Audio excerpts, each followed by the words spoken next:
Verantwoordelike vryheid. Ons lees 1 Korintiërs 9 vers 19 tot 23. O, die wonder van ware vryheid. Vlieg hier toe eendag mos 'n klein voeltjie in my kombuis in. Toe ek sy noodroep hoor, gaan ek dadelik kyk wat fout is, en daar sit die verbouwereerde klein bedremmelde dingetjie teen die venster. Hy spook en spartel om deur die glas te kom, want aan die ander kant sien hy die wye oop wêreld en die tuin. Maar hier is hy vasgevang in 'n warboel van goed wat sy lewe wil beheer en hom vasdruk. Versigtig probeer ek hom vang, maar dit maak hom net nog meer verbouwereerd. En hulpeloos spartel die arme ouetjie en hy vlieg kruis en dwars deur die kombuis. Uiteindelik met groot moeite kry ek hom tog gevang en ek voel die warm, brose ou lyfie in my hande. Ek vat hom buite toe, maak my hande stadig oop. Skielik sien hy vryheid. Soos 'n weerligstraal skiet hy uit my hande en gryp die vryheid met albei vlerke aan. As 'n jong man was Paulus as ware in 'n tronk.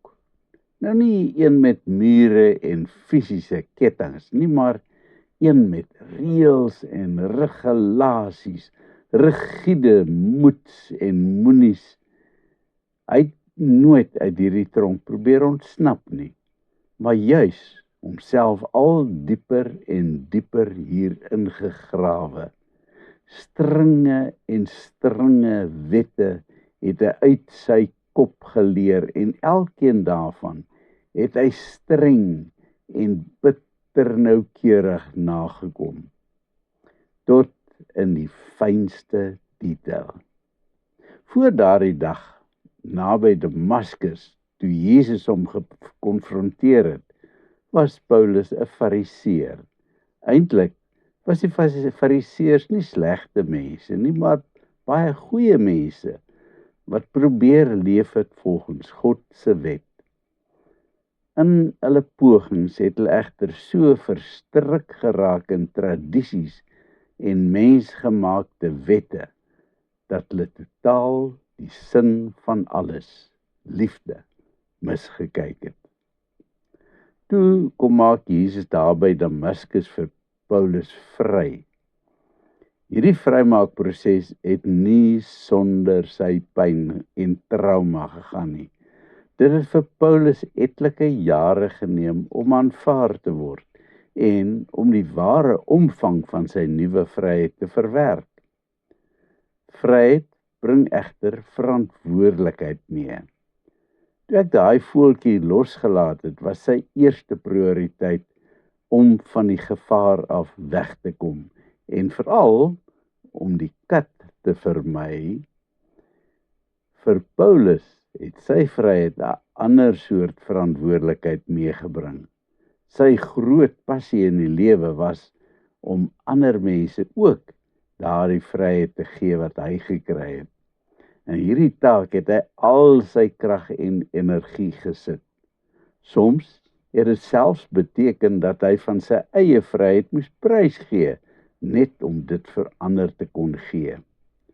Ja, Paulus het homself losgemaak van die ou bindende fariseërspraktyke, want hy het al te duidelik besef dat wette jou beslis nie kan red nie. Slegs Jesus kan dit doen. Soms was dit egter nodig dat hy teen sy grein in weer van daardie praktyke moes beoefen, terwille van vrede. So moes hy vir Timoteus laat besny, sodat hy kon toegang kry tot die Joodse sinagoges, al het hy nie daarmee saamgestem nie. Vir die Jode het ek soos 'n Jood geword om Jode te wen, sug Paulus in 1 Korintiërs 9 vers 20. Dit kon nie vir hom maklik wees om weer die ou juk te moes opneem terwyl hy dit teen dit juis uitgebasuin het, dat dit nie nodig is om daardie juk gebuk te gaan nie. Vandag sit baie sendelinge in die sendingveld met presies dieselfde dilemma. Alhoewel hulle preek dat Jesus vrymaak, moet hulle self dikwels gebonde wees aan 'n sekere vorm van kleredrag of rituele, net om nie aanstoot te gee nie. Deur self vrywillig gebonde te wees, wen hulle so die respek en die vertroue van mense, en dit maak vir hulle deure oop om die evangelie te verkondig. So byvoorbeeld gesels ek eendag met 'n sprankelende jong meisie in die sendingveld by Bambizana. In plaas van die gemaklike klere wat by 'n jong meisie pas, kom sy daar aangeloop deur die veld, geklee in 'n lang rok wat tot op haar voete hang en toegeknoop is tot onder haar ken. As ek nie so aantrek nie, vertel sy, sal die vroue my verwerp, want ek moet soos 'n ordentlike vrou geklee wees om hulle respek te kan wen. Hierdie is hoe al die gerespekteerde vroue van die gebied aantrek. Ek dink nie dit was maklik vir Paulus toe hy vir die eerste keer varkvleis saam met die heidene moes eet nie.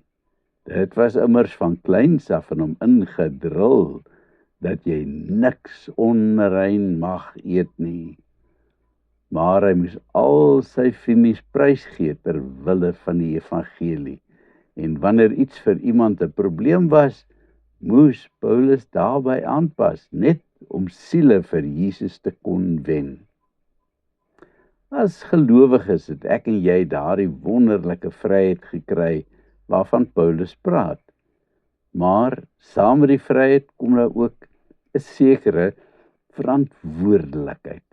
Die Here wil hê dat ons daai vryheid moet geniet, en hy vra ook nie dat ons weer gebuk moet gaan onder die juk van die wet nie. Maar ons moet bereid wees om soms vrywillig ons vryheid prys te gee ter wille van ander mense. Ek is byvoorbeeld baie lief vir my rooiwyntjie, veral daar langs 'n ou vuurtjie in die bos. Maar as dit vir iemand 'n probleem is, bly ek liewer daarsonder. En ek sal selfs iets eet waarvan ek glad nie hou nie, as dit sou beteken dat ek iemand nie te nakom nie. Jesus is belangriker as my voorkeure. Amen. Kom ons bid. Here, help my asseblief om my wonderlike vryheid met verantwoordelikheid te gebruik. Amen.